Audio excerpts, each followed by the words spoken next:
Nous sommes là ce matin pour adorer notre Seigneur. Que Dieu soit loué, que nous pouvons lever nos deux mains vers le ciel. Lui dit Seigneur, je suis là ce matin pour toi. Gloire à Dieu. Un Dieu puissant. Vous savez, ce que j'aime sur Dieu là, c'est qu'Asuki Sakamakambo. Amen. Alléluia. Oui, c'est un Dieu qui sait trancher. Tu es en difficulté, il rentre en scène et il règle l'affaire. Amen. Alléluia. Est-ce que tu vois?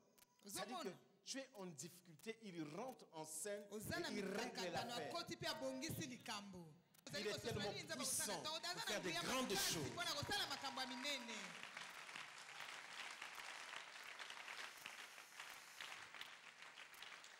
La Bible dit rien de ce qui est caché ne restera toujours caché. Tout ce qui est caché sera un jour dévoilé. Est-ce que je parle à quelqu'un? Est-ce que je parle à quelqu'un? Parce que le Dieu que tu pries est un Dieu public. Tu entends cela? Est un Dieu public. Il est né au milieu des animaux. Il a ressuscité les gens. Il est mort en public.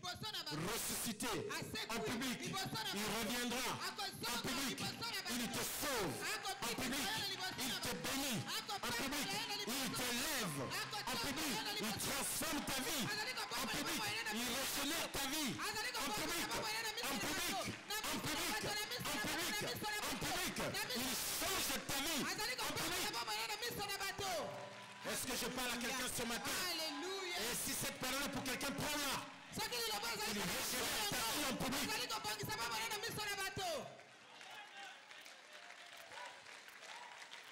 Oh, quel Dieu merveilleux. Quel Dieu merveilleux. Je veux le connaître comme jamais auparavant. Parler avec toi. Parler avec toi. Marcher avec toi. Toujours et pour toujours. Je veux te connaître comme jamais auparavant. Parler avec toi. Marcher. Toujours. Toujours et pour toujours.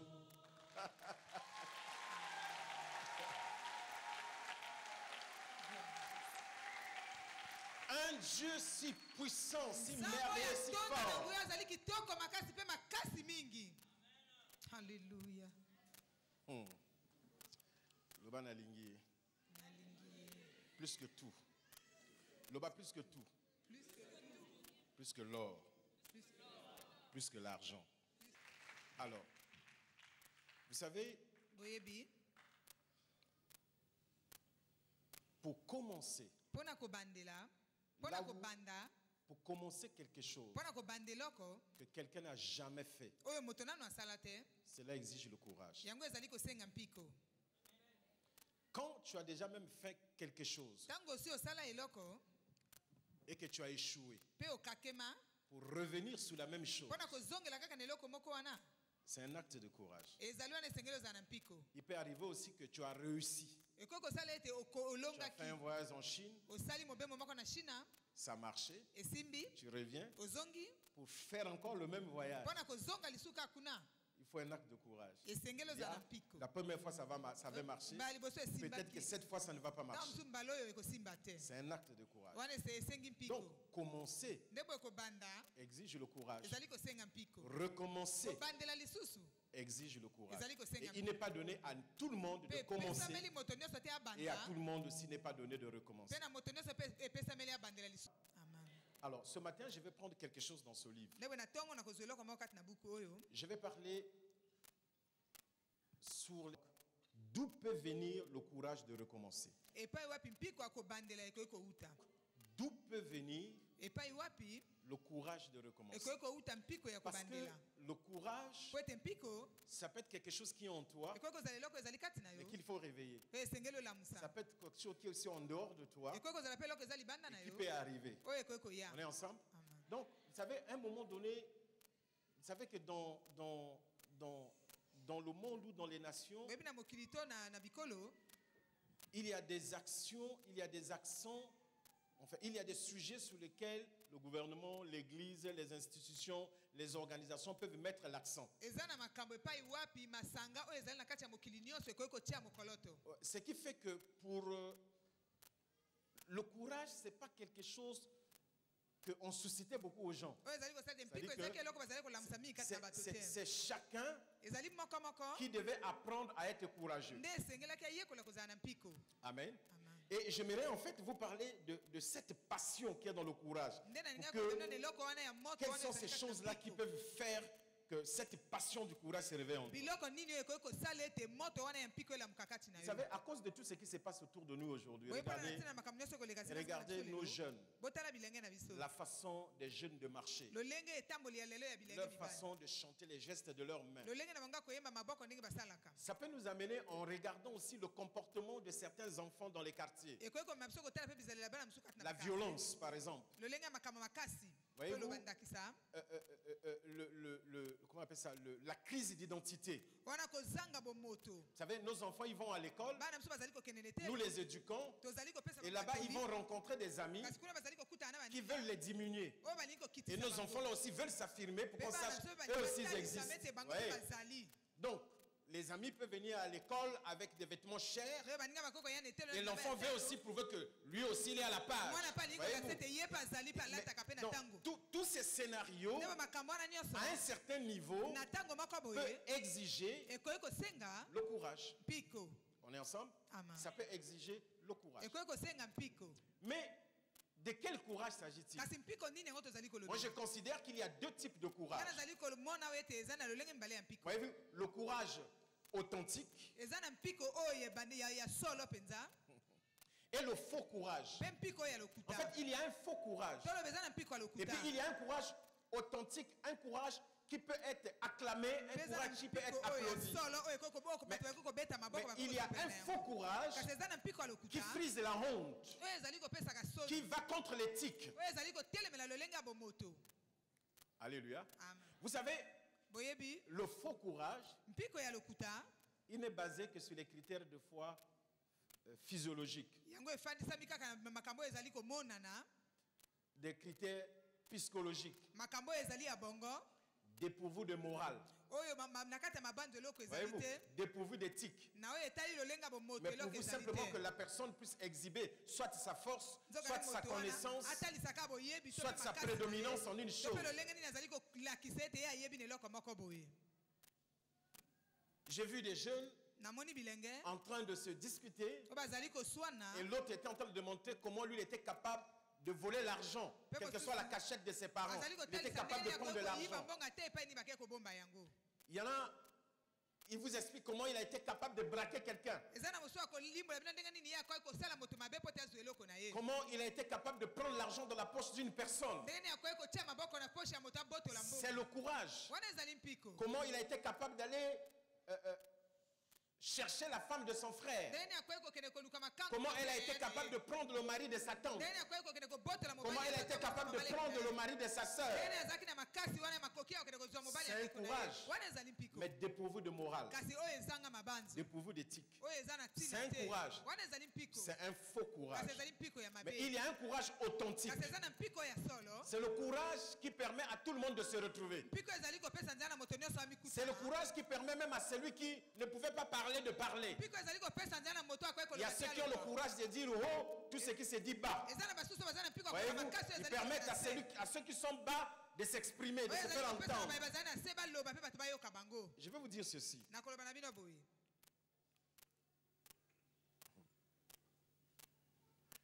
Après les événements du 11 septembre aux États-Unis,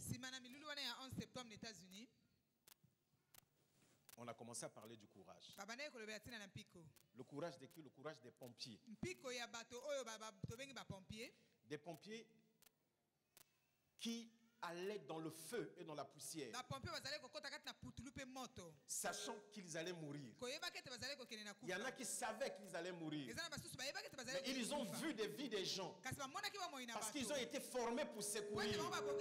Ils ont vu des gens mourir et ils ont dit nous ne pouvons pas Regardez comment les gens meurent. Ils peuvent mourir avec eux.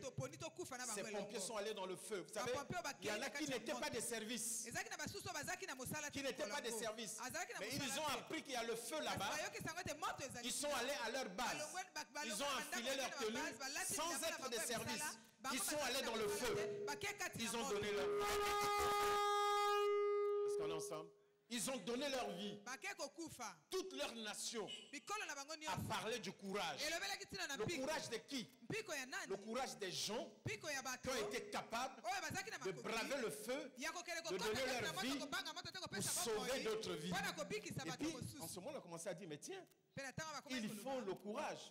Et vous, un avion Boeing est pris par des terroristes. Et cet avion doit aller tomber à la Maison Blanche. Vous m'entendez bien? Mais il y a des hommes dans cet avion qui disent non. La Maison Blanche, c'est la fierté de notre pays. C'est l'orgueil de notre nation. Nous n'accepterons pas que cet avion tombe là pour humilier le pays. Ces gens ont donné leur vie. L'avion est allé tomber ailleurs et eux sont morts. Est-ce que je parle à quelqu'un? Est-ce que je parle à quelqu'un? À partir de ce moment-là, lorsque ces gens dans l'avion se lèvent, vont attaquer les terroristes, c'est un acte de courage pour sauver leur famille. J'ai vu un monsieur, son enfant est pris dans les feux. La maison a pris feu. Lui, il est à l'extérieur. Quand il arrive, l'enfant est dans la chambre intérieure. Les gens lui disent c'est trop tard. Il dit non, je ne peux pas supporter ça. Il est rentré dans le feu. Et il est mort avec son enfant. Ça, c'est un courage. Mais un autre courageux rentrera dans le même feu pour voler l'argent qui est à l'intérieur. Ça, c'est un faux courage. On est ensemble? Amen. Et regarde, moi je ne suis pas philosophe, hein? Mais il y a quelqu'un qui a dit qui mettait le courage au 24e rang concernant les valeurs.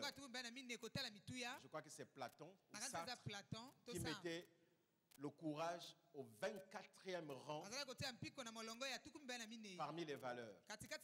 Mais au fil des temps, particulièrement depuis les événements du 11 septembre et de ce Boeing américain qui devait tomber sur la Maison Blanche, le courage a été mis en première place comme valeur. Mais pas n'importe quel courage. Le courage authentique. On est ensemble? Amen. Alors maintenant, en parlant d'où peut venir le courage. Premièrement, parce que regarde, tu es abattu. Tu es déstabilisé. Tu viens de faire quelque chose qui n'a pas marché. Mais les gens te disent tu peux recommencer. Mais pour recommencer, il faut quelque chose qui vient booster la peur qui est en toi. Alléluia. Il y en a qui peuvent décider carrément de laisser tomber. C'est-à-dire, je laisse tomber. Mais il y en a d'autres, ils ont le doute. C'est-à-dire, il a envie de commencer. Il a envie de recommencer. Mais il a peur. Mais il y a un autre qui a carrément refusé de commencer, qui a refusé de recommencer, il a démissionné, il a laissé tomber. C'est deux attitudes tout à fait différentes. Mais je m'adresse ici aux deux cas de figure. À celui qui a refusé de commencer, qui a refusé de recommencer, et à celui qui est en train d'hésiter de commencer ou de recommencer. Dis à ton voisin, tu vas le faire à partir de cet instant. Amen. Vous savez, quelquefois, vous voyez quelqu'un qui est là, il hésite. Il hésite. Il hésite. C'est simplement parce que quelque chose doit être déclenché en lui. Et pour que cette chose se déclenche, il faut des éléments extérieurs. Et puis, généralement, quand tu as beaucoup hésité et que tu as décidé de faire, plus rien ne pourra t'arrêter. Sauf si tu es parti avec des doutes. Première source, la présence de Dieu. en passant du temps avec Dieu, tu peux recevoir le courage de commencer. C'est pour cette raison qu'il est toujours conseillé. Lorsque tu sens que tu hésites, tu as peur, tu es agité au-dedans de toi. Le psalmiste dit, plusieurs idées bourdonnent dans mon cœur. Tu as un problème de choix, tu ne sais pas quelle idée tu dois mettre en mise. Va chercher Dieu. Va en retraite. Va en prière. Enferme-toi dans ta chambre. Enferme-toi dans ton bureau. Enferme-toi, reste un moment. Ça peut être 1 heure, ça peut être quelques minutes, ça peut être des jours. Renferme-toi dans la présence de Dieu. Dieu te parlera. Vous savez, Dieu parle tantôt d'une manière, tantôt d'une autre. Lorsque tu es dans la présence de Dieu, vous savez, le courage, on peut le perdre. Vous savez, vous pouvez perdre le courage même devant votre pasteur. Votre pasteur peut même vous décourager. Votre responsable, votre chef peut vous décourager. Il y a plusieurs choses qui peuvent faire en sorte que vous soyez découragé. Il y a un frère ici qui devait voyager. Bon, moi, je lui ai dit non, laisse tomber. Il a dit non, papa, moi, je me suis battu, je dois voyager. Il s'est battu et puis il a voyagé finalement. Donc, quelqu'un d'autre peut aussi te décourager. Mais maintenant, quand tu es dans ces choses-là, il y a beaucoup de voix qui viennent. Je vous prends un exemple. Vous connaissez l'histoire de la femme cananéenne, n'est-ce pas? La Bible dit que Jésus était en train de prêcher et la femme cananéenne vint à lui. Et Jésus de dire à cette femme, on ne prend pas la nourriture des enfants pour les donner aux chiens. Ça, c'est suffisant pour que quelqu'un se décourage. C'est suffisant pour qu'elle abandonne, elle parte pour elle. Un chef religieux, une autorité spirituelle qui te traite de chien. Mais aujourd'hui, la personne ne viendra plus à l'église. Jésus lui a dit, on ne donne pas la nourriture des enfants aux chiens. Mais elle ne s'est pas retournée pour dire, quel genre de pasteur tu es toi? Attends, que moi je vous dise, je ne m'assois pas avec des chiens. Non, c'est fini, tu vas mettre ça dans les journaux. Ça c'est sûr, tu vas passer à l'invité du dimanche. Non, cette femme savait ce qu'elle voulait. Elle savait que ce qu'elle voulait était en Jésus. Ce qu'elle voulait était en Jésus. Le même Jésus là ne peut pas aussi l'empêcher d'avoir ce qu'elle veut. Mais non, non, non. Mais écoutez, ce que tu as besoin peut être en moi. Mais moi, je peux te décourager à avoir ce qui est en moi. Mais si toi-même tu as la perspicacité, tu as le courage, même si mes paroles sont mauvaises, même si je suis négatif, tu arriveras à atteindre ce que tu veux. Est-ce que je parle à quelqu'un ce matin? Elle vient demander la faveur. Jésus lui dit, ce que j'ai là, ce n'est pas pour des chiens comme vous. Parce que cette femme était cananéenne. Et Jésus voulait lui dire, moi la grâce que j'ai reçue, c'est pour les Juifs et non pour les Cananéens. Vous savez, quelquefois nous sommes allés à un bureau, nous sommes allés à un service, on nous a mal répondu et puis nous avons décidé de tout laisser tomber par orgueil. Nous sommes allés voir quelqu'un qui doit nous rendre service. Il nous a imposé le pied de grue, on est resté là planqué du matin jusqu'au soir. Et puis on dit, pour qui se prend? Il croit que sans lui, je ne peux pas m'en sortir. Mais c'est toi qui perds. Déjà, tu as perdu tout le temps que tu as attendu. Mais tes nerfs ne supportent pas. Vous savez, pour d'autres, c'est même épidémiologique. Hein? Ils ne savent pas attendre. C'est attaché à leur épiderme. Ils ne peuvent pas attendre. Mais sachez attendre, quelquefois ça fait du bien. Alléluia. Parce que quelquefois, si tu mets en avant les caprices de la personne. C'est toi qui auras perdu ce que tu voulais avoir. Est-ce que vous voyez? Amen. Cette femme est quand même dans la présence de Jésus. Mais Jésus lui dit, la nourriture des enfants, on ne donne pas aux chiens. C'est suffisant pour quitter les lieux. Il dit, bon, de toute façon, tu n'es pas le premier prophète qui est venu ici en Israël. Et puis même chez nous, là-bas aussi, à Cana, il y a des prophètes. Il y a beaucoup d'églises maintenant. Pour qui tu te prends, toi? Mais elle savait. Elle n'avait pas les regards sur le Jésus qui parlait. Elle avait le regard sur le Jésus qui est capable de donner quelque chose à tout le monde. Alléluia. Alléluia. Jésus lui a dit, on ne prend pas la nourriture des enfants pour donner aux chiens. Ah là là, si c'était toi qui parles bien français, tu allais dire, quoi? Moi? Des chiennes? Vous me traitez des chiens? Monsieur, est-ce que vous me connaissez? J'ai étudié à Harvard. J'ai étudié à la Sorbonne. J'étais meilleur à Marien Ngouabi. Tu vas sortir tout le gros français que tu as. Mais ce gros français-là ne te permettra pas d'avoir ce qu'il a en lui. Est-ce que je parle à quelqu'un ce matin? Que personne ne t'empêche de mettre la main là où tu dois arracher ta bénédiction et ton héritage. Que personne ne t'empêche. Et la femme le regarde. Il dit, mais Seigneur, aussi gentiment, hein? Elle ne se fâche pas. Calmement. Mais Seigneur, d'accord. La nourriture des enfants, on ne donne pas aux chiens. Mais les chiens aussi mangent des miettes qui tombent de la table des enfants. Aïe, aïe, aïe, aïe, aïe, aïe, aïe, aïe. Quelle réponse courageuse.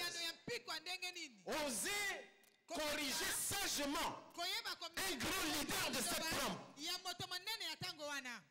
Il veut simplement dire, Seigneur, même si je ne mange pas ça, même si c'est pour eux, n'importe qui, quand il mange, il y a toujours quelque chose qui tombe. Surtout les enfants. Quand les enfants mangent, ça tombe. Quand ça tombe là, l'hygiène dit que les enfants ne doivent pas manger. Mais les chiens peuvent manger. Donc la femme reconnaît qu'elle est chienne. Vous savez, ce qu'elle a pris là, ça a dépassé ce que les chiens prennent. La preuve, son nom est écrit dans la Bible.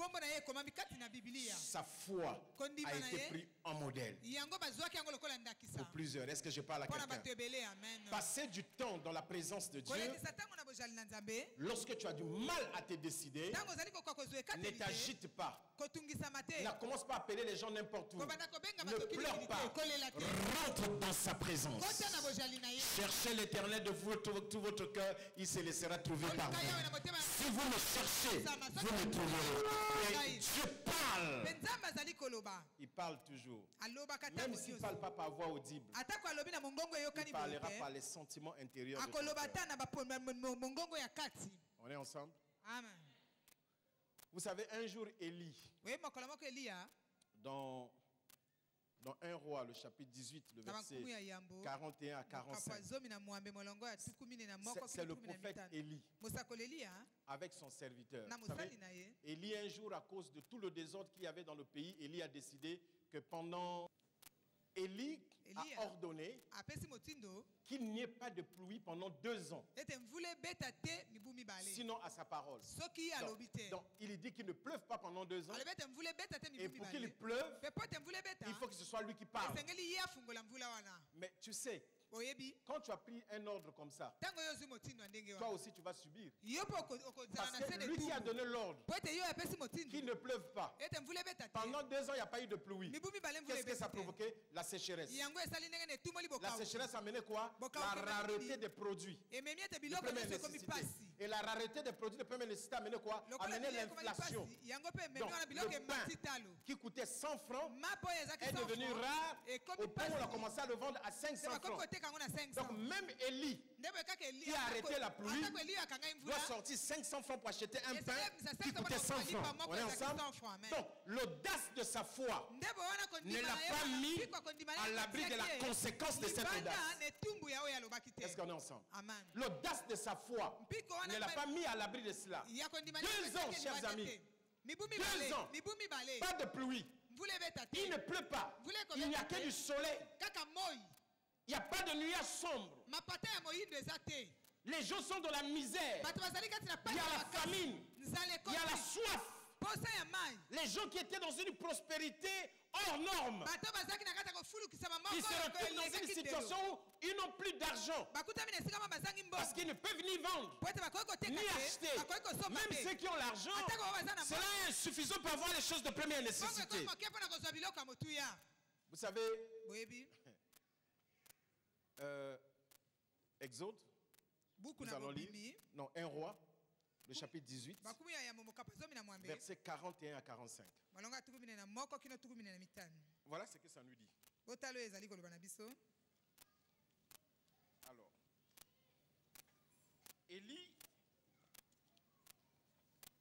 Élie dit à Akab, en fait, c'est le roi d'Israël, qui est venu vers Élie pour parler un peu de la situation difficile du pays. Il n'y a pas à manger.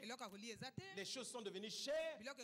Mais c'est toi le prophète qui avait interdit la pluie. Fais quelque chose pour que la pluie revienne. Élie, je vous annonce que Élie aussi en souffrait. Mais l'avantage, c'est qu'Élie est resté dans la présence de Dieu.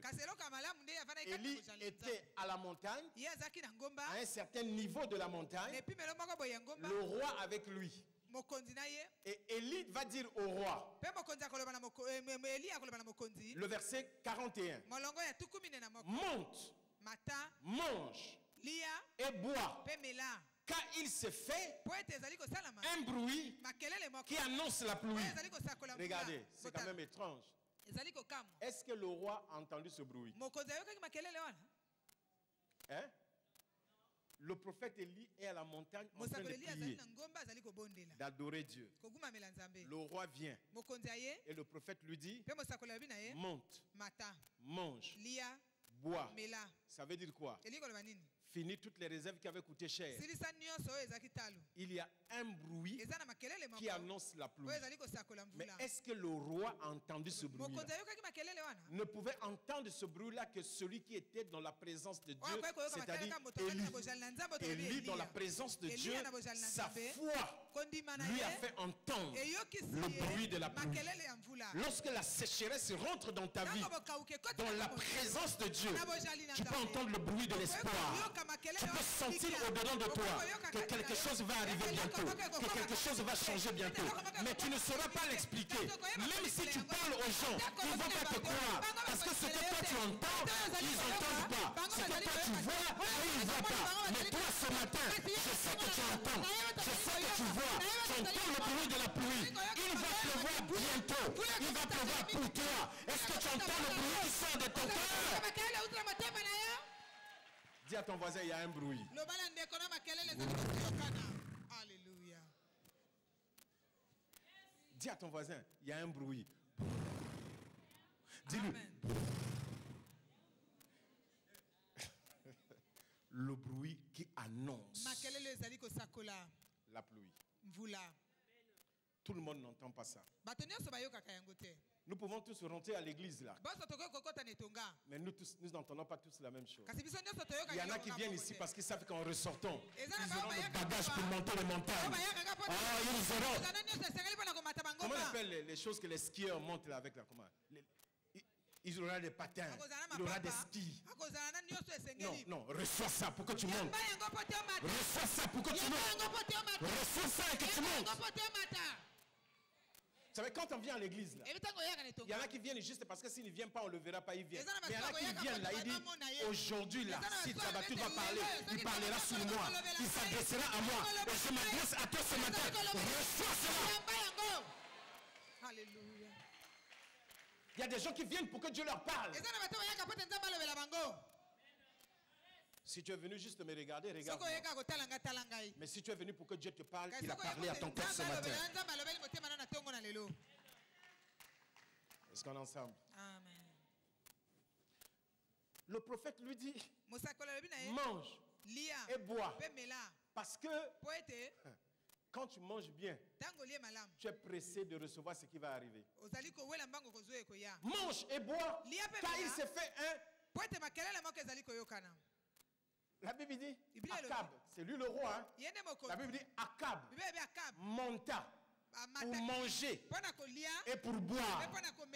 Je vous pose une question, il est monté où? Il est monté là où Élie mangeait. Maintenant, mais Élie monta au sommet du Carmel. Il est allé au-dessus de la montagne. Il a laissé Akab. Il est allé au sommet de la montagne. Et la Bible dit... Carmel, ça vous rappelle quoi? Ça vous rappelle le lieu où il avait exécuté les prophètes de Baal. Il parla à son serviteur. Il lui dit monte. Monte. Monte. 7 fois. Même le serviteur, peut-être la 4e fois venir dire Bishop, il n'y a rien. Papa. Je suis fatigué. Parce que lui, il doit monter. Hein. Il monte. Il ne va voir rien. Bishop. Rien. Seigneur, agis quoi, papa? Je suis ton serviteur. Seigneur, manifeste ta gloire. Seigneur, bon, si j'avais mal fait d'arrêter la pluie, je te demande pardon. Mais Seigneur, ramène la pluie. Va voir. Oui, papa. Papa, rien.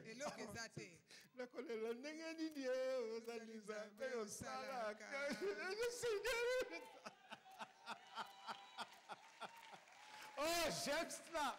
Il dit, Seigneur, aie pitié de moi. J'ai dit au roi de partir qu'il mange. Seigneur, le bruit que j'ai entendu là, ce n'est pas un vrai bruit, Seigneur. Aie pitié de moi, Va voir. Oui, papa. Papa, rien. Moi, je suis sûr que son serviteur disait, papa, continue à prier. Je connais ton Dieu. Il ne t'abandonnera jamais. Vous savez, il y a des collaborateurs qui sont comme ça. Quand tu es faible, là, c'est lui qui te motive.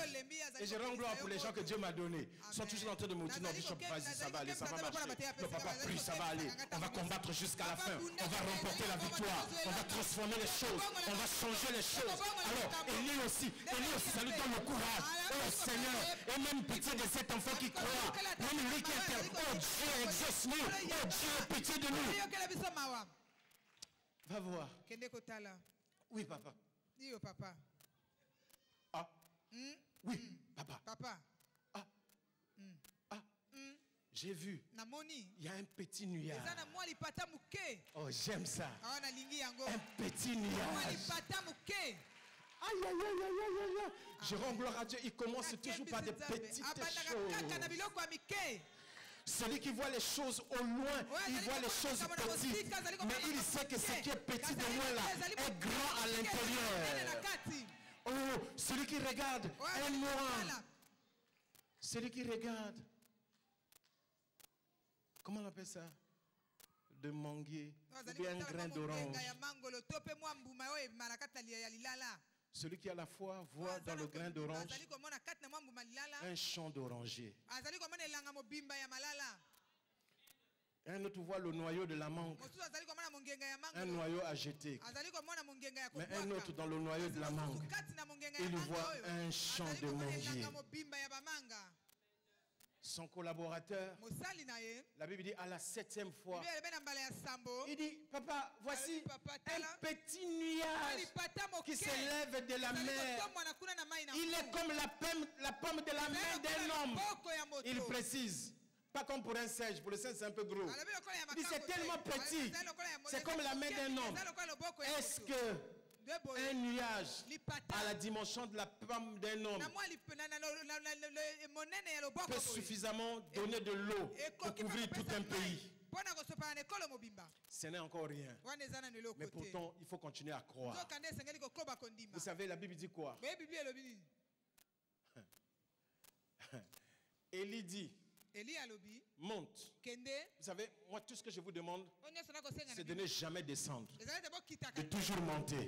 Vous avez remarqué que depuis qu'Élie a commencé, au prophète, au roi, il dit monte. À son serviteur, il lui dit, monte. À toi, Pipa, monte. Patricia, monte. Armel, monte. Jean-Michel, monte. Moi, je croyais que vous alliez monter. Je vous dis de monter. Vous tous qui êtes là, montez. À toi, je dis monte. Toi, je dis monte. Toi, je dis monte. Toi, je dis monte. Toi, je dis monte. Vous, je dis monte. Vous, je dis monte. Vous, je dis monte. Je vous dis de monter. Ne descendez jamais. Mais montez. Parce qu'en montant, vous allez le rencontrer. Alléluia. Est-ce que tu entends cela? Élie a toujours dit monte. Mais pourtant, nous voyons bien que Élie est monté. Il a laissé Akab en bas. Mais comment Élie dit encore à son fils monte? Parce que pour Élie, quand on a la foi, même quand on descend, on sait qu'on monte. Même si apparemment tu descends, mais tu sais que tu es fait pour monter. Ça, je parle à quelqu'un. Si les autres refusent de monter, toi monte.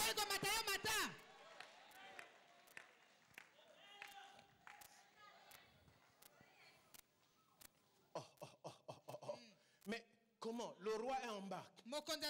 Il lui dit monte.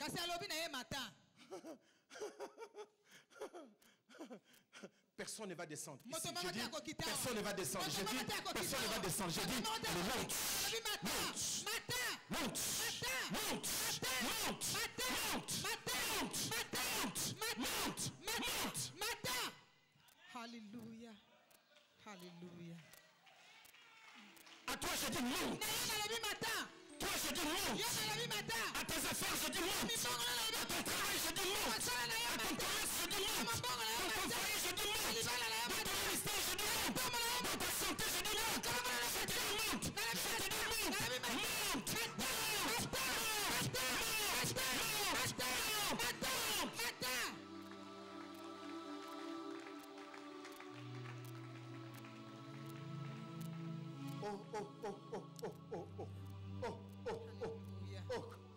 Élie dit monte. Va dire à Akab, attelle et redescend afin que la pluie ne t'arrête pas. Il ne pleut pas encore. C'est juste un petit nuage. Mais Élie lui dit, roi, fais vite. Fais vite. Va chez toi. Si tu ne vas pas maintenant, la pluie va t'attraper sur le chemin. Il ne pleut pas encore. Le nuage est petit. Mais Élie est passé. Je t'annonce. Le nuage est petit. La prophétie est petite. La parole est petite. Mais l'espoir qui arrive. Est immense. Oh, ils ont enlevé le verset. Aïe, aïe, aïe. Aïe, remettez ça vite. Écoutez, il dit monte. Il dit monte. Attelle. Afin que la pluie ne t'arrête pas. Et regarde, la version Louis II dit en peu d'instants.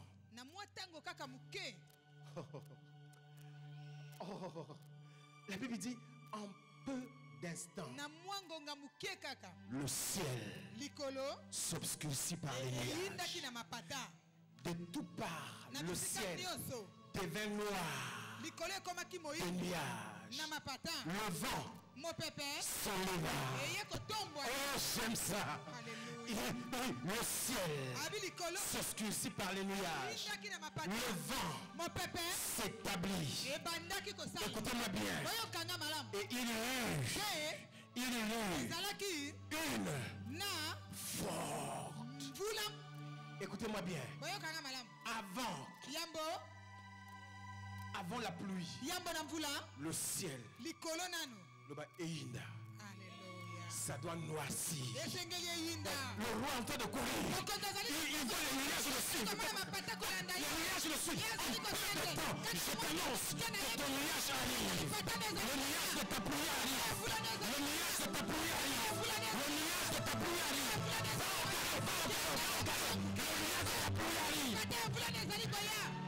arrive. Le nuage de ta pluie arrive. Pas galop. Corte. Le nuage arrive, corte. Le roi, tu vas où? Le nuage arrive. Oh, le nuage arrive. Vous savez, Après le nuage, Jean-Michel, il y a eu le vent. Le vent. Le vent, quand il vient, ça dépend de la vitesse. Il y a des vitesses qui font courber les blanches. Il y a des vitesses qui font tomber les arbres.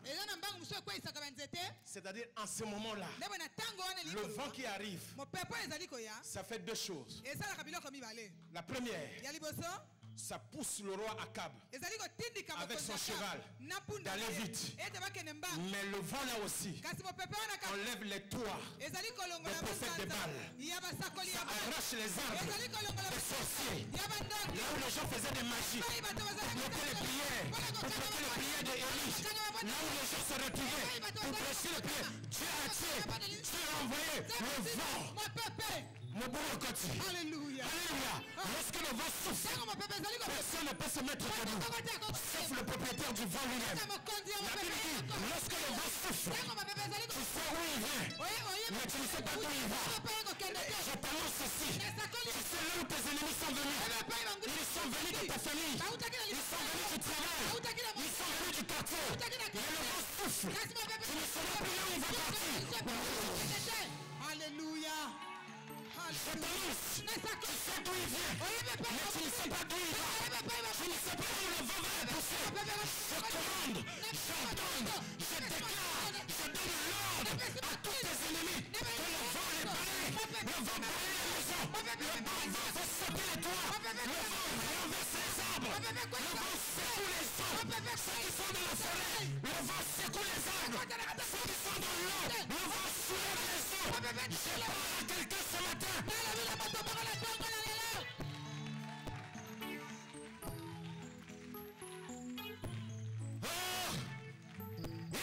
Une grande plage. Ok, brave mon Dieu. Ok, brave Seigneur. Ok, brave dans la vie de mon frère. Ok, brave dans la vie de ma soeur. Oh Seigneur, qui brave. Parce qu'il est rentré dans ta présence. Dans ta présence. Le nuage est sorti. Dans ta présence. Le vent a soufflé. Dans ta présence. La pluie est tombée. Dans ta présence. Dans ta présence. Dans ta présence. Je ressens le courage de recommencer. Je ressens le courage de recommencer. Je ressens le courage de repartir. Je ressens le courage de commencer.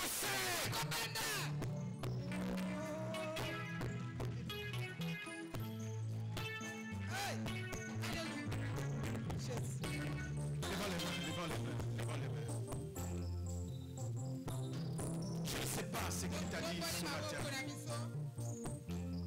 mais je sais qu'il a parlé à ton cœur. Je sais qu'il a parlé à ton esprit.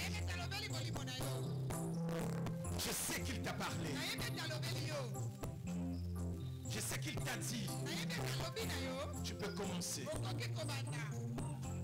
Tu peux recommencer. Je sais qu'il t'a dit que tu peux repartir, que tu peux refaire, que tu peux te remettre à niveau. Je sais qu'il t'a dit que ce n'est pas perdu. Il t'a dit que tu n'es pas un lâche. Il t'a dit que tu n'es pas vaincu. Il t'a dit que ce n'est pas terminé pour toi. Il t'a dit, tu peux recommencer. Tu peux recommencer.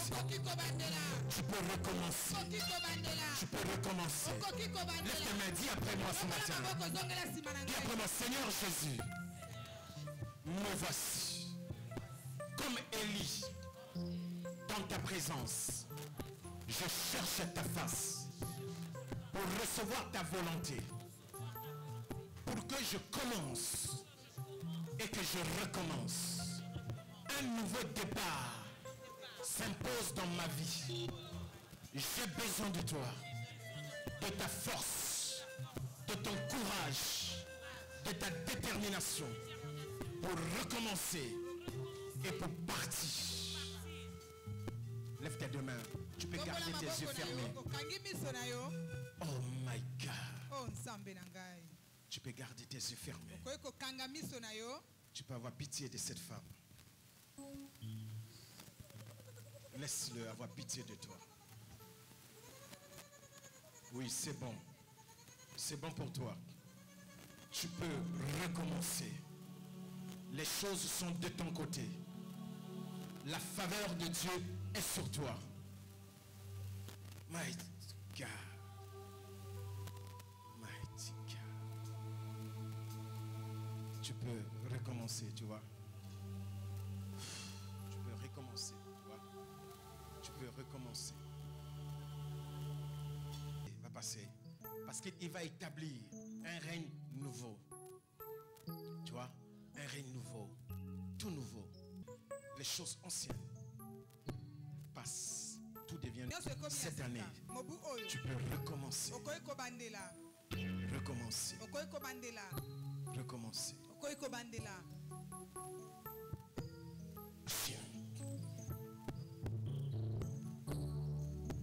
Afin qu'il transforme ta vie. Afin que toutes les maisons qui sont bâties pour te critiquer, pour s'humilier, pour se moquer de toi, tombent dans la honte. Parce que le vent te fait avancer, mais le vent les renverse.